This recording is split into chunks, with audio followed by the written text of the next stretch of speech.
İkinci şule. İkinci şulenin 3 nuru var.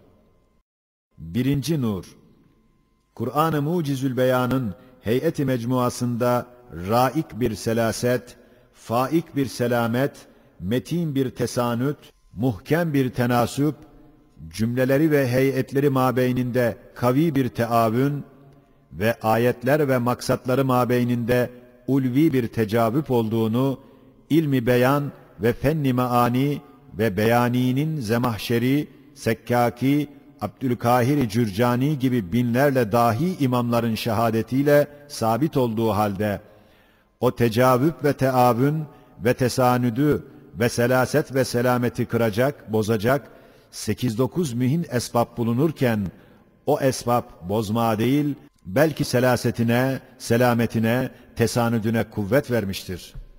Yalnız o esbab bir derece hükmünü icra edip başlarını perde-i nizam ve selasetten çıkarmışlar. Fakat nasıl ki yeknesak düz bir ağacın gövdesinden bir kısım çıkıntılar, sivricikler çıkar. Lakin ağacın tenasübünü bozmak için çıkmıyorlar. Belki o ağacın zinetli tekemmülüne ve cemaline medar olan meyveyi vermek için çıkıyorlar. Aynen bunun gibi şu esbab dahi Kur'an'ın selaset-i nazmına kıymetdar manaları ifade için sivri başlarını çıkarıyorlar.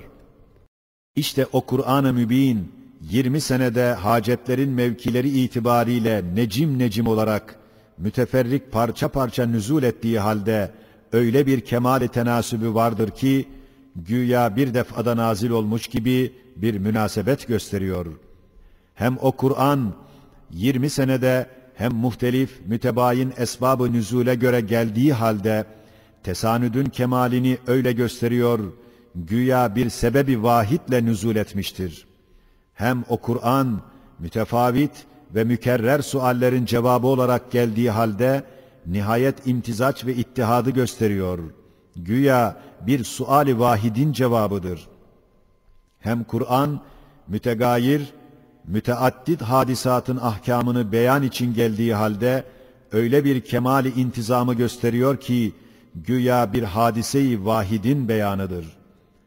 Hem Kur'an mütehalif, mütenevvi halette hadsiz muhatapların fehimlerine münasip üsluplarda tenezzülat-ı kelamiye ile nazil olduğu halde öyle bir hüsnü temasül ve güzel bir selaset gösteriyor ki güya halet birdir, bir derece-i fehimdir, su gibi akar bir selaset gösteriyor. Hem o Kur'an mütebayit, müteaddit muhatabin esnafına müteveccihen mütekellim olduğu halde öyle bir suhuleti beyanı, bir cezaleti nizamı, bir vuzuhu ifhamı var ki güya muhatabı bir sınıftır. Hatta her bir sınıf zanneder ki bilasale muhatap yalnız kendisidir. Hem Kur'an mütefavit, mütederriç irşadi bazı gayelere isal ve hidayet etmek için nazil olduğu halde öyle bir kemal-i istikamet, öyle bir dikkati müvazenet, öyle bir hüsnü intizam vardır ki güya maksat birdir. İşte bu esbaplar müşevveşiyetin esbabı iken Kur'an'ın icaz-ı beyanında selaset ve tenasübünde istihdam edilmişlerdir. Evet, kalbi sekamsiz, aklı müstakim, vicdanı marazsız, zevki selim her adam Kur'an'ın beyanında güzel bir selaset, rana bir tenasüp, hoş bir ahenk, yekta bir fesahat görür. Hem basiresinde selim bir gözü olan görür ki Kur'an'da öyle bir göz vardır ki o göz bütün kainatı zahir ve batını ile vazıh, göz önünde bir sayfa gibi görür. İstediği gibi çevirir, istediği bir tarzda o sayfenin manalarını söyler. Şu birinci nurun hakikatini misaller ile tavsiye etsek birkaç mücellet lazım. Öyleyse sair Risale-i Arabiyem'de ve İşaretül İcaz'da ve şu 25 adet sözlerde şu hakikatin ispatına dair olan izahatla iktifa edip misal olarak Mecmu Kur'an'ı birden gösteriyorum. İkinci nuru, Kur'an-ı Hakîm'in ayetlerinin hatimelerinde gösterdiği fezlekeler ve Esma-i Hüsna cihetindeki üslubu bediiyisinde olan meziyet-i icaziyeye dairdir. İhtar, Şu ikinci nurda çok ayetler gelecektir. O ayetler yalnız ikinci nurun misalleri değil, belki geçmiş mesail ve şuaların misalleri dahi olurlar. Bunları hakkıyla izah etmek çok uzun gelir. Şimdilik ihtisar ve icmale mecburum. Onun için gayet muhtasar bir tarzda şu sırr-ı azim-i icazın misallerinden olan ayetlere birer işaret edip tafsilatını başka vakte talik ettik. İşte Kur'an-ı Mucizül Beyan, ayetlerin hatimelerinde galiben bazı fezlekeleri zikreder ki, o fezlekeler ya Esma-i Hüsna'yı veya manalarını tazammun ediyor veyahut aklı tefekküre sevk etmek için akla havale eder veyahut makasıd-ı Kur'aniye'den bir kaide-i külliyeyi tazammun eder ki, ayetin tekit ve teyidi için fezlekeler yapar. İşte o fezlekelerde Kur'an'ın hikmet-i ulviyesinden bazı işaret ve hidayet-i ilahiyenin ab-ı hayatından bazı reşaşat, icaz-ı Kur'an'ın berklerinden bazı şerarat vardır. Şimdi pek çok o işarettan yalnız 10 tanesini icmalen zikrederiz. Hem pek çok misallerinden birer misal ve her bir misalin pek çok hakaikinden yalnız her birinde bir hakikatin meali icmalisine işaret ederiz. Bu 10 işaretin ekserisi, ekser ayetlerde müçtemiyan beraber bulunup hakiki bir nakş-ı icazı teşkil ederler. Hem misal olarak getirdiğimiz ayetlerin ekserisi, ekser işarata misaldir. Biz yalnız her ayetten bir işaret göstereceğiz. Misal getireceğimiz ayetlerden eski sözlerde bahsi geçenlerin yalnız mealine bir hafif işaret ederiz. Birinci meziyet-i cezalet. Kur'an-ı Hakim, icazkar beyanatı ile Sani Zülcelal'in ef'al ve eserlerini nazara karşı serer, basteder. Sonra o asar ve ef'alinde Esma-i İlahiye'yi istihrac eder veya haşir ve tevhid gibi bir makasıd-ı asliye-i Kur'aniye'yi ispat ediyor. Birinci mananın misallerinden mesela, Huvellezî halaka lekum mâ fil ardı cemî'an thumme istevâ ile's-semâi fesevvâhunne seb'a semâvât ve huve bikulli şeyin alîm. İkinci şıkkın misallerinden mesela, Elem nec'alil arda mihâdâ vel cibâle evtâdâ ve halaknâkum ezvâca ila ahir. İnne yevmel fasli kâne mîkâtene kadar. Birinci ayette asarı bastedip bir neticenin, bir mühim maksudun mukaddematı gibi ilim ve kudrete, gayat ve nizamatıyla şehadet eden en azim eserleri serdeder. Alim ismini istihrac eder.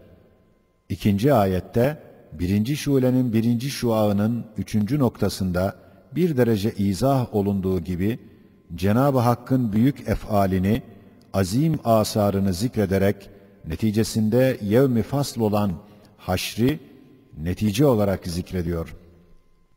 İkinci nükte-i belagat. Kur'an, beşerin nazarına sanat-ı ilahiyenin mensucatını açar, gösterir. Sonra fezlekede o mensucatı esma içinde tayyeder veyahut akla havale eder. Birincinin misallerinden mesela, قُلْ مَنْ يَرْزُقُكُمْ مِنَ السَّمَاءِ وَالْأَرْضِ أَمَّنْ يَمْلِكُ السَّمْعَ وَالْأَبْصَارَ وَمَنْ يُخْرِجُ الْحَيَّ مِنَ الْمَيِّتِ وَيُخْرِجُ الْمَيِّتَ مِنَ الْحَيِّ وَمَنْ يُدَبِّرُ الْأَمْرَ فَسَيَقُولُونَ اللّٰهُ فَقُلْ أَفَلَا تَتَّقُونَ فَذَٰلِكُمُ اللّٰهُ رَبُّكُمُ الْحَقِّ. İşte başta der, sema ve zemini rızkınıza 2 hazine gibi müheyya edip, oradan yağmuru, buradan hububatı çıkaran kimdir? Allah'tan başka koca sema ve zemini 2 muti hazinedar hükmüne kimse getirebilir mi? Öyleyse şükür ona münhasırdır. İkinci fıkrada der ki, sizin azalarınız içinde en kıymetdar göz ve kulaklarınızın maliki kimdir? Hangi tezgah ve dükkandan aldınız? Bu latif kıymetdar göz ve kulağı verecek ancak Rabbinizdir. Sizi icat edip terbiye eden O'dur ki bunları size vermiştir. Öyleyse yalnız Rab O'dur, mabut da O olabilir. 3. fıkrada der, ölmüş yeri ihya edip, yüz binler ölmüş taifeleri ihya eden kimdir? Hak'tan başka ve bütün kainatın Halık'ından başka şu işi kim yapabilir? Elbette O yapar, O ihya eder. Madem Hak'tır, hukuku zayi etmeyecektir. Sizi bir mahkeme-i kübraya gönderecektir. Yeri ihya ettiği gibi sizi de ihya edecektir. 4. fıkrada der, bu azim kainatı bir saray gibi, bir şehir gibi kemali intizamla idare edip tedbirini gören Allah'tan başka kim olabilir? Madem Allah'tan başka olamaz, koca kainatı bütün ecramiyle gayet kolay idare eden kudret, o derece kusursuz, nihayetsizdir ki, hiçbir şerik ve iştirake ve muavenet ve yardıma ihtiyacı olamaz. Koca kainatı idare eden, küçük mahlukatı başka ellere bırakmaz. Demek, ister istemez Allah diyeceksiniz. İşte 1. ve 4. fıkra, Allah der, 2. fıkra, Rab der, 3. fıkra, El-Hak der.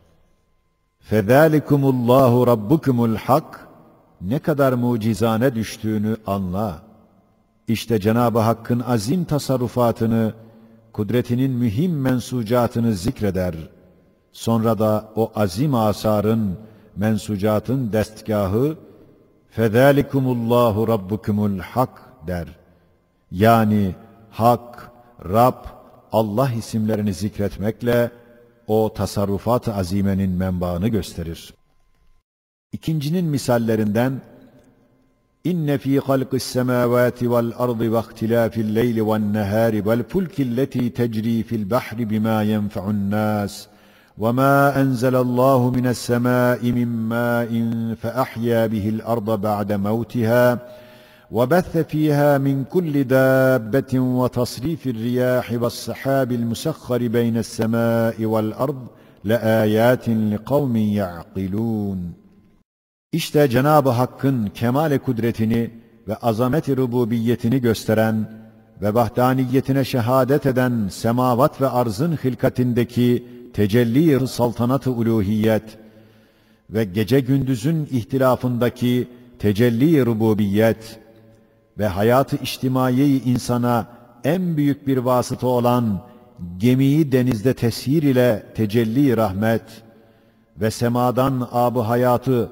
ölmüş zemine gönderip zemini 100.000 tayfeleriyle ihya edip bir mahşer-i acayip suretine getirmekteki tecelli-i azameti kudret ve zeminde hadsiz muhtelif hayvanatı basit bir topraktan halk etmekteki tecelli rahmet ve kudret ve rüzgarları nebatat ve hayvanatın teneffüs ve telkihlerine hizmet gibi vazaif-i azime ile tavzif edip tedbir ve teneffüse salih vaziyete getirmek için tahrik ve idaresindeki tecelli rahmet ve hikmet ve zemin ve asuman ortasında vasıtayı rahmet olan bulutları bir mahşeri acayip gibi muallakta toplayıp dağıtmak, bir ordu gibi istirahat ettirip vazife başına davet etmek gibi, tesyirindeki tecelli rububiyet gibi mensucat-ı sanatı tadat ettikten sonra,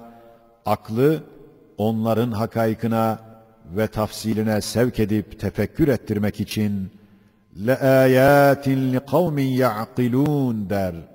Onunla ukulü ikaz için akla havale eder. 3. meziyeti cezalet. Bazen Kur'an, Cenab-ı Hakk'ın fiillerini tafsil ediyor. Sonra bir fezleke ile icmal eder. Tafsiliyle kanaat verir, icmal ile hıfz ettirir, bağlar. Mesela, وَكَذَٰلِكَ يَجْتَب۪يكَ رَبُّكَ وَيُعَلِّمُكَ مِنْ تَأْو۪يلِ الْأَحَاد۪يثِ وَيُتِمُّ نِعْمَتَهُ عَلَيْكَ وَعَلَى آلِ يَعْقُوبَ كَمَا أَتَمَّهَا عَلَى أَبَوَيْكَ مِنْ قَبْلُ إِبْرَاهِيمَ وَإِسْحَاقَ اِنَّ رَبَّكَ عَل۪يمٌ حَك۪يمٌ İşte Hazreti Yusuf ve ecdadına edilen nimetleri şu ayetle işaret eder. Der ki, sizi bütün insanlar içinde makam-ı nübüvvetle serfiraz, bütün silsile-i enbiyayı silsilenize rapt edip, silsilenizi nev-i beşer içinde bütün silsilenin serdarı, hanedanınızı ulûm-u ilahiye ve hikmet-i Rabbaniye'ye bir hücre-i talim ve hidayet suretinde getirip, o ilim ve hikmetle dünyanın saadetkârâne saltanatını, ahiretin saadet-i ebediyesiyle sizde birleştirmek, seni ilim ve hikmetle Mısır'a hem aziz bir reis, hem âli bir nebi, hem hakim bir mürşid etmek olan nimet-i ilahiyeyi zikir ve taadat edip, ilim ve hikmet ile onu, âbâ ve ecdadını mümtaz ettiğini zikrediyor. Sonra, senin Rabbin alim ve hakimdir der. Onun rububiyeti ve hikmeti iktiza eder ki, seni ve âbâ ve ecdadını alim, hakim ismine mazhar etsin. İşte o mufassal nimetleri şu fezlekeyle icmal eder. Hem mesela, قُلِ اللّٰهُمَّ مَالِكَ الْمُلْكِ تُؤْتِ الْمُلْكَ مَنْ تَشَاءُ.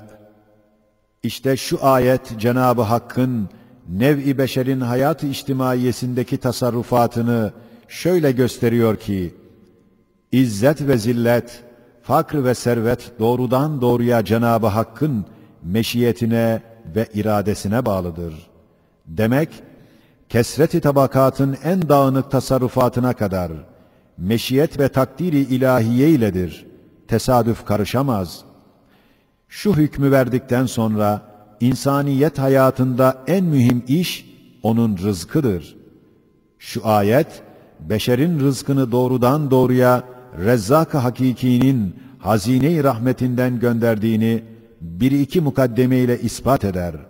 Şöyle ki, der, rızkınız yerin hayatına bağlıdır. Yerin dirilmesi ise bahara bakar.